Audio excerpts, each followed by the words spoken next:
So hello everyone. So this is going to be a completely different video today. Now this is going to be about the EU Brexit. Now I know a lot of people have put on YouTube and all sorts of things like that you know, what they think about the EU referendum and what they think about the markets, the house prices and the jobs and the price of food and if they're going to be able to work anywhere and things like that. Okay, so I'm just going to put my take onto this because I feel very passionate about this, because obviously I'm English, I'm British, but what I find really annoying is we had a referendum, the country have spoken, the country have said we do not want to be in the EU, right, and all we kept getting, or all we keep getting now actually, is that the economy is down the toilet, it's completely and utterly broke, and you know, we're not going to be able to do anything without the EU.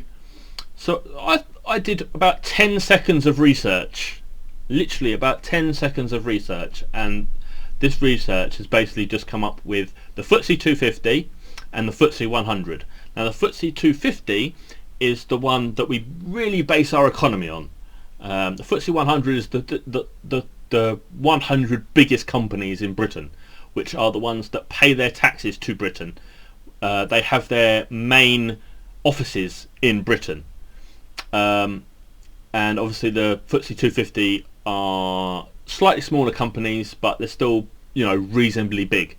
So if you go on the FTSE 250, which is saying right here that the day of the referendum we was on a high of 17,000, okay, which is pretty damn awesome, you know, it's really good. And then as you can see this massive fall right here. It's fallen nearly 3,000 points. Now that's a big massive fall. Now I can understand that people were very nervous and things like that. The only problem is that even here, when we had a massive rise, gigantic rise, another 2,000 was added onto it pretty much, okay, within what, a week. So within a week, well, within 4 days we was back up at 16,000. Now we are still in Britain, you know, we have a show on Sky News called The Pledge. All they keep saying is that the economy is down the toilet, right? And all the people on Sky News, the business guy on there is saying that we should only base anything on the FTSE 250. Only base it on the FTSE 250. So I'm basing it on the FTSE 250. Now currently we are only about 1,000 down. No, not even 1,000.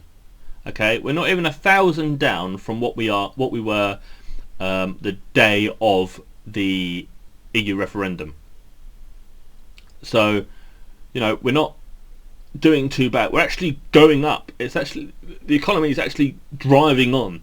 It's showing everyone that what a load of rubbish they were talking about, right? They were saying that everything's going to be down the toilet. Now I'm going to the FTSE 100, okay? So I'm at the FTSE 100, and that's the 100 biggest companies, which I said earlier. Now if you look at the FTSE 100, right, so 1 month, right? So we're looking at 1 month, okay? So it goes up obviously in 1 month. So if we look at the every month, okay, we're going to look at every month, and what we're going to see, we are going to see that before the EU referendum, okay, we were right here, right, and that's pretty good. The economy was really going, right, and then we had a massive drop, and then once everyone realised that we wasn't coming out within a day. We wasn't going to invoke Article 50, which is what you have to invoke to get out. We're not going to invoke that straight away. What we're going to do is we're going to sit back, we're going to think, right, this is what we want, this is where we're going, we're leaving, this is the deal we want, right? Because the EU buys or sells us more than any other country in the world. We are their foremost consumer. You know, if you think of Angela Merkel saying to the German car manufacturers, "Oh, you're going to have to pay a massive tariff to sell into the UK economy, to sell to the UK," they're going to say, "I don't think so, love. We are your biggest export. You cannot do that. This is what's going to happen." She's not going to say, "Oh no, this is what's happening." It's a load of rubbish. But as you can see, today, the 11th, we're on the 12th. So this was it. I think it's where are we? There we are. Currently, we're at 6,671 points, right? Before the EU referendum, or the day of the referendum, it was at 6,338, right? So we've gone up 300 points. I don't understand where people think that the entire economy is just completely and utterly just been destroyed. I don't understand. And there's like a big other thing. Sorry, Sarah, just 1 minute. There's this big other thing that we should have the another EU referendum. What a load of rubbish that is. How can you have another one? You can't say to people, right, we're going to give you the choice. This is the choice. To remain or to leave, and then you say, "Oh no, it's not legally binding. No, don't worry. We was just pulling your chain. Don't worry. This isn't a democracy. We don't care what you people think." Which is exactly what it is. Now, a guy on the pledge said, "No, they made a big mistake. They're not in business. Because you don't own a business, you don't know what it means." Right? He owns a business, okay, but his business is not a gigantic business. It is not one of the main businesses in the country. Okay, he has a big business, and the thing with June Sarpong that's on the pledge, where she says that we should have a general election for a new referendum. People don't want that. People don't want to be constantly sitting there doing a flipping referendum, because what happens if they go against it? Right, there will be actual riots. At the moment, there's been peaceful protests by people that want to remain. Now, that's absolutely fine. They have the right, of course they do. But the people that want to leave, if you say to them, "No, you do not matter. You are nothing to us. Whatever you decide in the future, we don't care what you decide. You need to go with what we say." I'm sorry, but you're elected to do our bidding. You're not elected to say, "You're wrong. I'm sorry, but stuff ya." You know, you can't. I'm sorry, but because you've lost something, you know, and then that people are saying it's all going on lies. Like the 350 million for the NHS. No one believed that. No one. I'm sorry, but if you ask anyone and you say, "Do you believe 350 million that we send them a week would go on the NHS?" and they all would say, "No. We did not believe that." Why we want to leave is because of immigration. It's because we want our country. You know, it's not because we're racist, which is what a lot of people have said we are, that want to leave. A lot of people have said we are completely and utterly racist, and that we're bigots and things like that. Now, there has been a lot of recently in England, in particular. There's been a lot of race crime, but I think it's just been highlighted because of what's happened. They said it's gone up 47%, but it's gone up 47% in the last year, not directly because of this.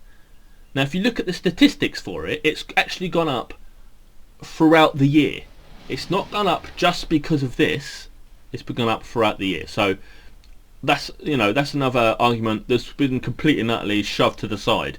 You can't say that if you haven't got facts.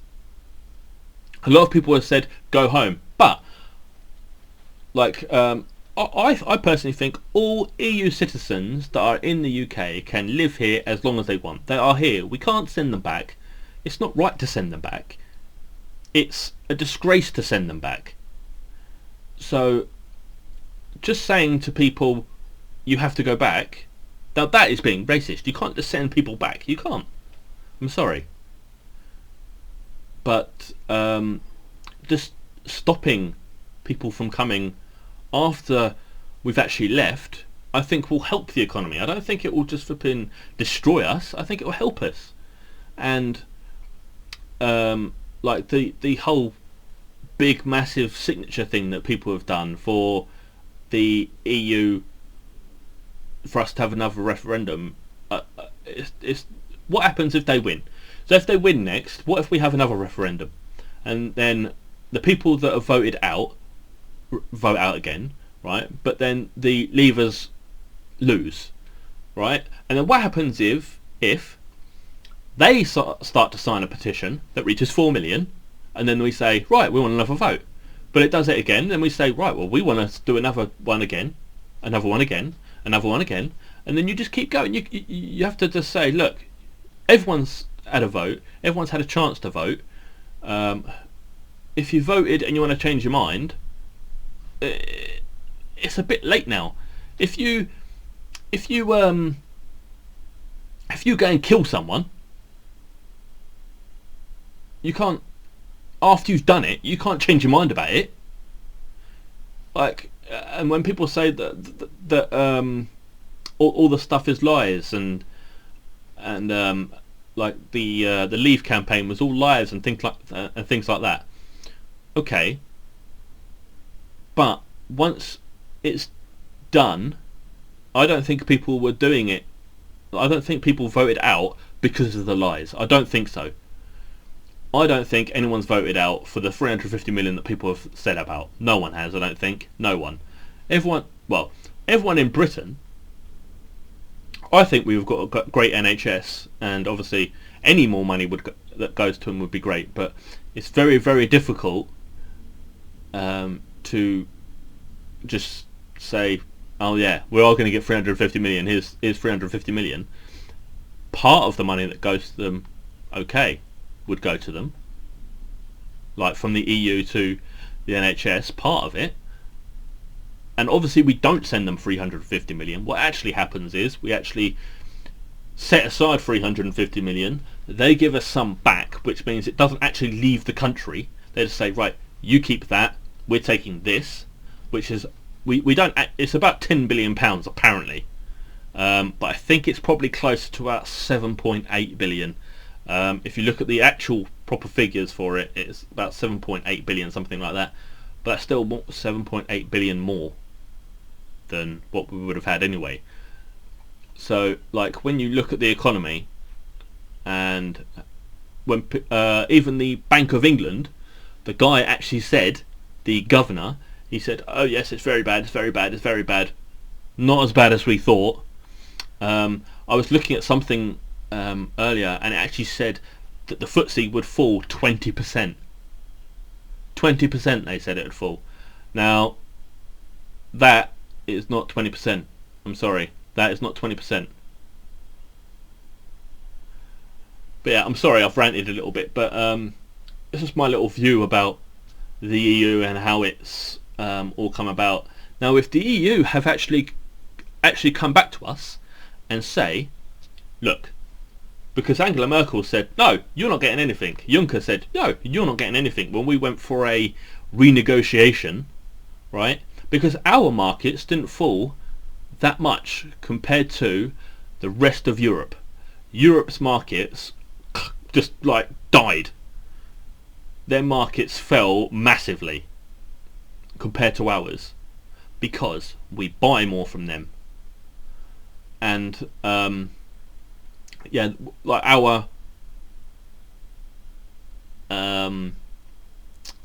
our negotiations with Juncker, which is the president of the EU, and Merkel, they said you're not getting anything else.